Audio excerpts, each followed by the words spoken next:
It's time for revenge. It's...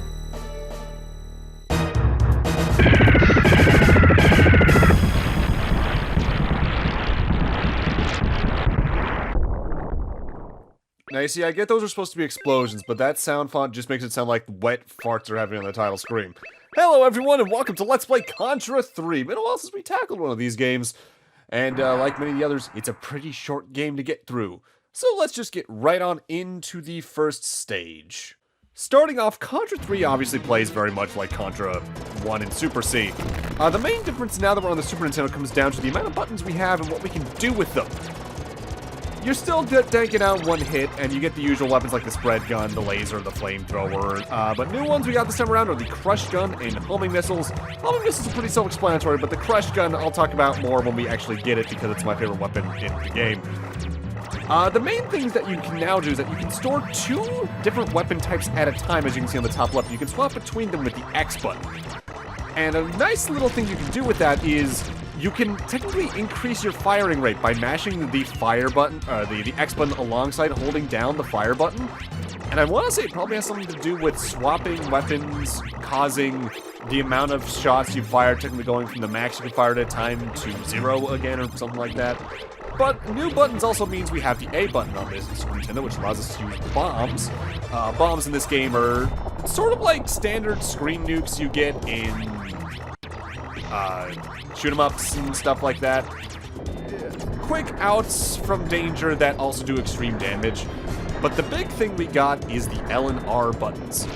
Those will do more, particularly in stages 2 and 5. But for the main stages, holding the R button changes you from going into a full range shot mode to a fixed shot mode like Gunstar Heroes. So you can actively stand still and aim in all 8 directions, not to worry of falling into things. With that said, you notably cannot duck when you're using that mode, so be careful. And if you hold L and R at the same time, you kind of enter this, like, movie poster pose where you're using both of your weapons at once. And if you jump when you're doing that, you actually fire both weapons at once in a giant spiral section, which is very effective at clearing enemies. The big thing is if you die during that, you lose both of your weapons. Because if you get hit by an enemy attack and die normally, you only lose the one you're actively using. So that mini-boss showcases why I love the crush missile weapon, which is the blue missiles. The big thing with it is, it does decent explosion damage as it is, but the explosion the missile leaves behind does more damage the longer it's on enemy hitboxes. And if you get 2 of those and swap between them, especially right in front of a boss fight, you can just absolutely melt through boss health and enemy health. It's ridiculous. It's the best way to fight in the game. The biggest problem is since weapon drops in this game are fixed, if you die, you might be a little bit before you find the next crush weapon. So be a little careful. Spread gun, though, is still going to be pretty useful, especially for main stages, but I am going to be mostly using the crush missiles throughout. Contra 3, though, since it's still Contra, obviously you die in one hit, I'd say this is easily the hardest of the original Contra games. If only because since we're on the Super Nintendo now, they can do a lot more with the amount of enemies on screen and the bosses. Speaking of which, time for the stars of stage 1? Boss of stage 1, this is Taka. Taka is going to be spawning constant amount of bugs out of that little hole in the top level, either just thrusting its face out at you or firing a little pellet from its weak point on the bottom. I like to spam missiles against, not just missiles, the bombs against this boss in particular, just to take care of any of the bees it spawns, while also giving me free reign to just move around and avoid damage. That is arguably the hardest first boss in a Contra game, period. If you're not spamming bombs, I don't like that fight. But if you're used to what's happening, you can take it out pretty quickly. But stage 2 is where things get a little different. Choose your starting point. Since we're on the Super Nintendo, they had to use Mode 7 somehow. 2 of the stages in the game are top-down shooters, where you have to take out little enemy spawners at set locations, and then you get moved to the boss fight automatically. Notably, when you're in this, you have full 8-directional movement and you move faster diagonally, but the L and R button are now used for rotating. It can be a little disorienting playing these stages, and it's also very easy to die in them, but something the game doesn't actively point out to you, I don't even think it's in the manual, is that you can press the B button to duck, and by and large, every single enemy projectile in these stages can be dodged by using that, so watch out for that. What is kind of annoying about these stages, though, is that each of the little enemy spawners we're here to take out, which is one of them is on top of the screen right now, each one of them has a radically different behavior set. Sometimes they'll only be vulnerable, i.e. open, when you're looking away from them. Sometimes they'll only do that if you're at a certain distance away. Sometimes they'll only do it when you're really close. Sometimes they'll only do it at specific timing, and because of that, you kind of have to just adapt to whatever's going on around you. And that's kind of hard in these stages, because something that makes these stages particularly hard is that enemies spawn infinitely. And that technically is how Contra works to begin with anyway, but it's much more noticeable in the top-down segments only because they have so many more ways to approach you from. There's never a truly safe angle for you to just get away from enemy attacks. With that said, time for the Stage 2 boss, who's not going to be around for long. This is the Bosco Spider. You gotta hit in its giant red butthole. While it's rotating around and trying to jump on you. You can hit it in the cannon that it uses to fire out lasers and also reduce its movement speed, I think, by destroying the little legs. But if you just move forward a little bit from where you spawn in this boss room and turn around, you can get a really good couple of shots on the core. And as you can see, once again, Crush Missile in this game is ridiculously powerful. There's a reason it's used in the speed runs, which are about 15 minutes-ish long. I'm nowhere near in love with this game to attempt to do that. Stage 3 is, I'd say, probably where the game just decides to go, oh, you've been having fun with the game so far? I'll see about that. Because this is where the game likes to throw a lot of just weird enemy types at you as well. It's where it starts to really throw out the climbing mechanic at you. There are certain ceiling types and walls you can just climb on. And there's no way to know it until you try and fail. Usually it's if it has like little ladder ridges on it. So at least that's a little helpful. What also makes this stage a little bit annoying is that this is where the game really starts to get very boss happy. Because I'd say by and large, Contra 1 and Super C are very enemy rush, boss. Enemy rush, boss. Very predictable pattern, and apparently the director of this game, as I've looked up and learned, Nobuya Nakazato, agreed with me because one of the things he and the team did for this was trying to make something on average of note happen every 3 to 4 screens. And once you know that that was kind of the mentality they had with this game, you kind of start to spot that in this game and a lot of the Contras he worked on afterwards, because he was either a director or a major producing role for basically every game in Contra after this until after the PS2, just about. And even then, Contra kind of took a break after that, barring Contra 4 on the DS. Although notably, this at one point was going to be numbered Contra 4 because they were going to number Contra Force on the NES, Contra 3 at some point in development. Welcome to the worst boss in the game, because it's an auto-scroller that's not even the end of the stage. Thankfully, you can kind of guide the missiles in such a way that it fires out to kind of just hug around you, but when you get to this phase in particular, because you might notice there's a little panel where my feet are that's a little different, this fight just gets rough because it starts being a sort of a crusher fight, where it's just gonna bring out some spikes and slowly move in towards you, just trying to whack into you or with it or its drills. And I just have never been able to consistently figure out a way around it besides using a bomb and just trying to lead it high and go low. And things of that amount, that fight's rough. Also notably, I have 5 lives at the moment. There is no Konami code in this game in the US version. The Japanese version notably had a stage select code, a sound test code, and a 30 lives code. The sound test in the Japanese title screen was pressing right, right, down, right, and X. The stage select was down, down, left, left, up, and start, or down, down, left, and start for a 2-player stage select. But 30 lives, you had to do the Hadoken motion on the title screen. If you do it right, you'll hear the player dying sound effects. This game drastically needed the 30 lives code. More so than Contra 1 and Super C, I find. If only because, even though it has items like the barrier to help mitigate some things, the amount in early game that the levels just spam enemies at you to just try to whittle down your lives is notable. But it's weird. Contra 3, I do think, gets by and large easier the later you get in it, because there's notably less enemy spam. The bosses are where things tend to be hard from there on.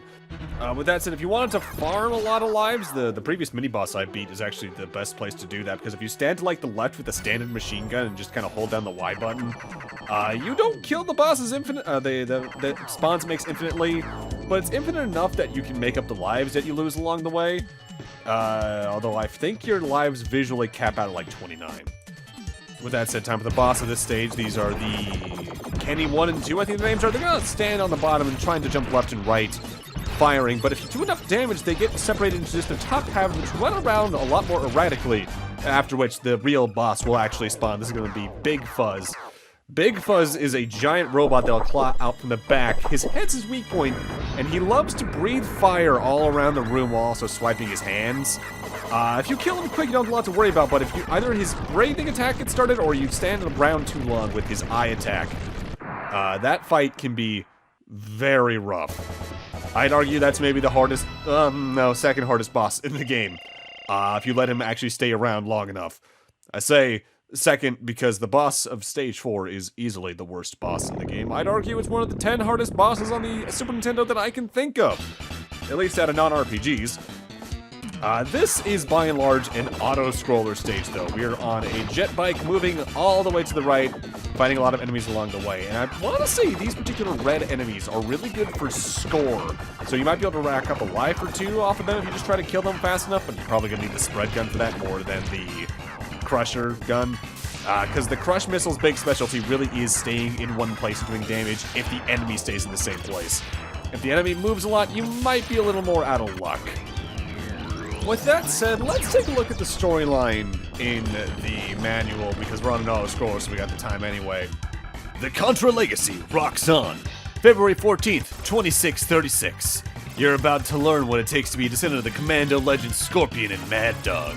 That is, now that the Red Falcon would like to use your family tree as a toothpick. You're Jimbo Sully. Special Forces comrades, just like your fearsome forefathers were.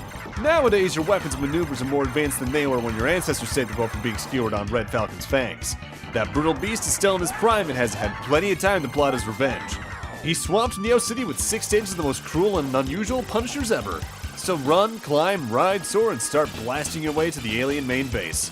Before your family name and your planet are just dirt on the Red Falcon's claws. And notably, they bring up the 6 stages because they each have little bios, and the manual as is kind of normal for the time. Like Mission 1 is the streets of Neo City, once a bustling metropolis, now busted up rubble swarming with strange terrorists and man-faced mutts. Take a tour on an abandoned tank for the ride of your life. Mission 2, the Maria Calderon Highway. A maze of streets and bridges that have been overrun by a strange breed called the Twilabites who hoard power-ups. Mission 3 was the old steel mill.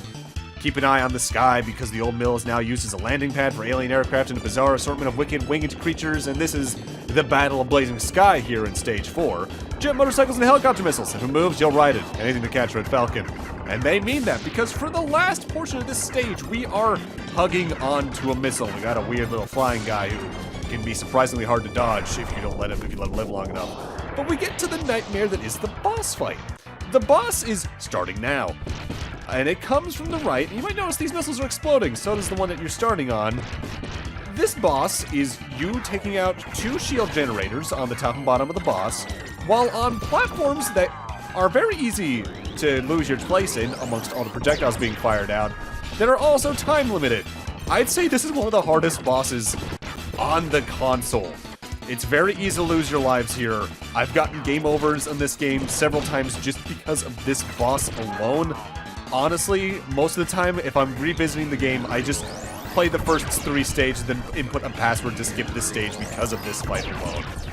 A little piece of advice, though. In the case you have a weapon you like and you don't want to lose it when you die, when you're about to especially fall to your death, press the X button, because you only lose the weapon that's on the equipped slot unless you're doing the little spin jump trick I mentioned back in Stage 1. Once you get it down to just being the core, this fight isn't too bad, especially because its main attack is just to destroy the missiles anyway. And the missiles being destroyed doesn't hurt you, it just throws you into the pit, and you can jump to reach another one. The first half of that boss fight sucks, but be careful, because if you aren't careful, you can still fall off the missiles before the boss explosion finishes, and if that happens, well, you're dead. But time for our next top-down stage, which is another stage I'm not a big fan of. But mostly for the boss fight once again, because This top-down stage isn't too bad. It's the Mucho Grande Badlands. Many a brave soldier have lost their cool in the swirling sands of the meanest desert mesa country this side of the Pecos? I don't know what that is. But it's by and large the same thing, but we got a lot of bug-type enemies. Watch out for the quicksand, though, because while it doesn't suck you in, it does rotate you pretty quickly. And especially if you hold down one of the rotation buttons when that happens, the game kind of goes a little nuts. I would just recommend either holding one of them and then letting the sand carry you, or just moving. Don't try to rotate and move on the sand at the same time. It doesn't work out for the best. Going back to the story, though, what's weird about this game is that story is only in the US version. At least that version of it where you're a descendant of the characters from the first two games. Because notably, Contra in Japan always took place in like the 2600s. It's just the American versions that had it take place in like the 70s and 80s. Which I guess was just them kind of adapting to what was popular at the time. Like, I guess just directly adapting Terminator or Rambo overall was considered better than having a future Rambo kind of situation. But it is kind of weird all the same. Speaking of weird, though, before we get to the boss fight in a moment, let's talk about the ports this game got. It was on the virtual consoles over the years, but it notably got 2 ports to handheld. The Game Boy and the Game Boy Advanced as Alien Wars EX. They're both inferior versions because, for one thing, you only have one weapon at a time, and they both remove stages, namely these top-down ones. The Game Boy Advance version tries to make up for that by adding in 2 stages from Contra Hardcore, but it just feels worse control-wise in basically every aspect, plus the screen crunch sucks. Speaking of screen crunch, let's talk about Ant Hell here, the boss of this stage. The only point of it you can damage is the eye in the center. And you get some free shots at it at the start, but then the quicksand starts moving. And this is what I mean by don't move and rotate at the same time when you're on the quicksand, as you saw, because the screen goes a little wild. In that case, I was just holding, I think it was the R button to counter the rotation of the sand itself, and not physically moving whatsoever. That takes some trickiness to figure out, because between the spinning, it's pretty hard to figure out where you're moving to begin with, on top of the snakes it shoots out tracking onto you, or its fireballs shooting out. But once you figure out how to fight the rotation, the fight itself isn't actually that hard. I'd say it's probably one of the easier bosses in the game. But now we're on to the final stage, Red Falcon's main base, the Arch-Alien's living carcass. Filled with terrifying creatures courtesy of your worst nightmares. It'll take superhuman strength and courage to make it through the neurocenter of the Red Falcon's malevolent being without getting crushed like an earthworm. This stage is weird in that there's still a little bit of, like, enemy rush to it here early on. But the biggest annoyances are honestly the final boss gauntlet, because we have 5 bosses in a row without any kind of checkpointing. If you get a game over, so good luck. And we're coming up on the first of those fights right now. There's not a lot of like real stage to this stage, which I guess, given the focus on bosses, isn't too surprising. And if you've ever played the original Contra, it's gonna look a little familiar. This is the Gomaramos King, the final boss of that respective game. We got 4 eggs spitting out face huggers all over the place. Bombs are really good to help take them out on top of the Crusher missiles. And once you take care of all of even the first 3 eggs, the heart goes down pretty quickly. But then we're on to the next boss, which is Kimco, who, notably, in a bit of a pattern here, was the final boss in the NES version of Super C, not so much the arcade release. This fight's a giant walker, and it charges at you at first, and it seems threatening, but not only can you climb onto the ceiling, but you can stand on the little, like, shield it has open when it charges at you without being damaged. You have to shoot at the face when it opens up and avoid just the complete mesh of projectiles it shoots at, which honestly is pretty easy. But that's the end of what I would call the easy fights in this section, because this next fight against the metal alien, this is rough. This is a gigantic dragon who's going to swoop and try to charge into you directly, occasionally teleporting and trying to hit you with its giant tail. The tail attack especially is surprisingly hard to dodge, unless you know to position yourself higher or lower before the teleportation animation finishes after it's started. This is easily the fight that's killed me the most in this set over the years, if only because I always forget how fast it moves. Thankfully, once it gets into the teleportation phase, it basically gets only locked into doing this. It can't charge into you anymore. Once it's out of the way, though, you're on to, like, the real final bosses. And we're starting off with yet another familiar face. This is going to be, I think the enemy's name is Java, the second to last boss from Super C. And the final boss of Super Contra on the arcades, I believe. Starting off, he's got two faces that will peek out at you from either side.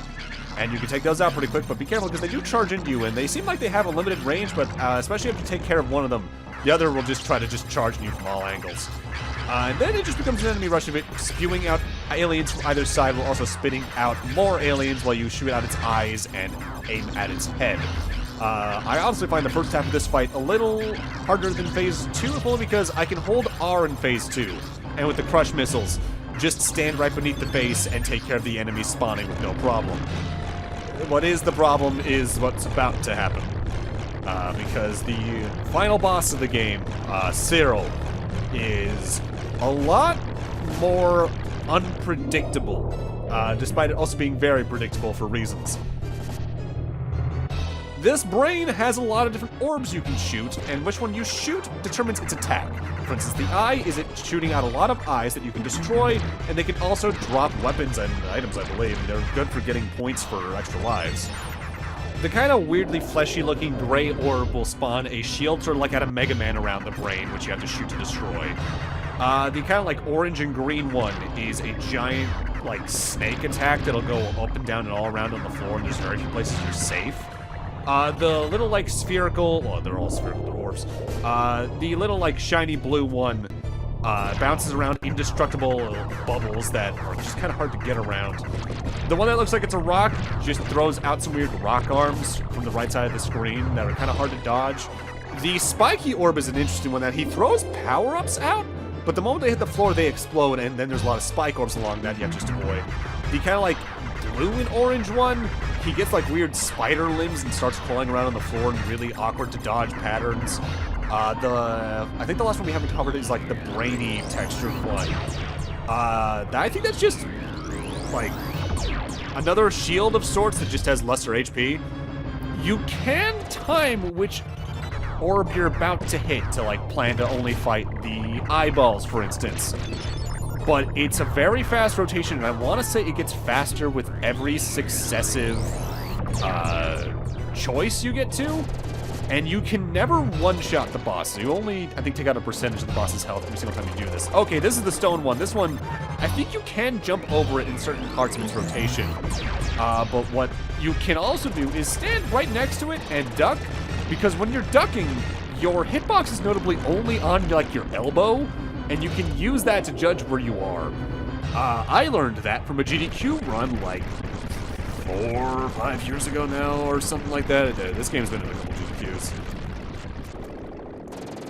And with that, we are home free.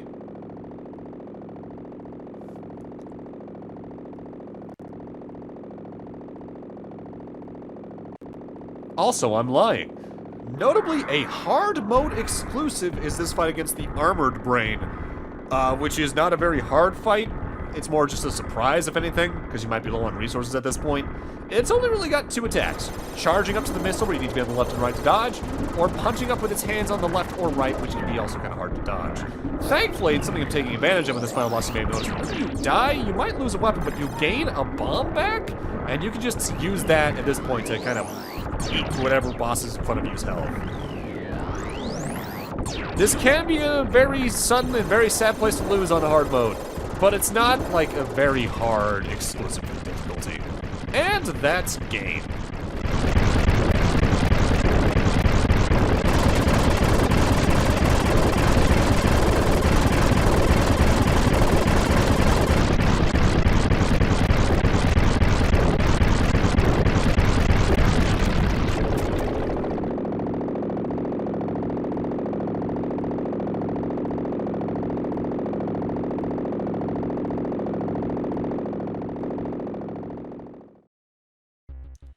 Way to go! You've conquered the toughest Contra challenge yet. Your heroic deeds have restored peace to a war-torn world. The alien forces have been destroyed by a gaming champion. Your efforts will not be forgotten. Notably, you get different dialogue for every single difficulty you beat. For instance, on easy mode, you get, "Congratulations, you've beaten the easy mode. Do you think you're sharp enough to beat the normal mode? Remember, this is not the end, it's just the beginning." and on normal mode, you're getting better, but this alien war only gets harder. So if you want to fully test your gameplay techniques, prepare yourself for the ultimate challenge. Thankfully, this game isn't like Gradius 3 where it has a difficulty exclusively gotten through a cheat code. I want to say Streets of Rage 2 was also like that. No, yeah, that's Contra 3. My least favorite of the original trilogy, honestly. The new, the tech they bring to the Super Nintendo here is interesting. I think the game looks great, the soundtrack's really good. I appreciate what they were trying to do with the set pieces and all the levels, but I ultimately prefer how Contra 1 and Super C's level design works with the enemy rush into a boss fight, into another enemy rush, into a boss fight. The very stop-and-go, outright boss rush nature of the game, as described by the director, just doesn't fit the one-hit kill aspect of Contra in my eyes. If you had a health bar or like 3 hits per life, I'd probably like it a little more. But it's not the hardest Contra game, it's just the hardest of the original trilogy. Contra Hardcore in the Genesis can definitely be the hardest of the classic Contras. Unless you go for like one of the early endings that game has to offer. And we'll cover that game at some point. I've been kind of holding off on getting to that because I wanted to get to this first. Oh, also, I was probably say, this was originally meant to be 2 videos, but then I realized I would have to literally cut stage 3 in the middle to do that, and yeah, I didn't want like a 12-minute part in either direction, so here we are with a single 30 minutes. I guess something else I haven't mentioned. Notably, the Japanese version had infinite continues, so if you're gonna play a version of Contra 3, I'd say just track down the Japanese version somehow and play that, because the cheat codes, like the Konami code equivalent in that, and infinite continues, just make that game a lot more approachable than the US version. It's one of those things they made harder, probably to increase video rentals and all that, like Ninja Gaiden 3 doubling damage period and all that. It's good. I just like basically every other classic Contra better. But if you're gonna play a version of it, play the Super Nintendo version. Don't play the Game Boy version, don't play the Game Boy Advanced version. If you're going to play one of those 2 versions, play the Game Boy Advanced version, because at least you get the Contra Hardcore stages. But at the same time, just play the Super Nintendo version. But with that, I'm going to need to end this off here. Thank you guys for watching, have a great night, take care, and I'll see you guys next Let's Play, whatever that may be. See you guys then.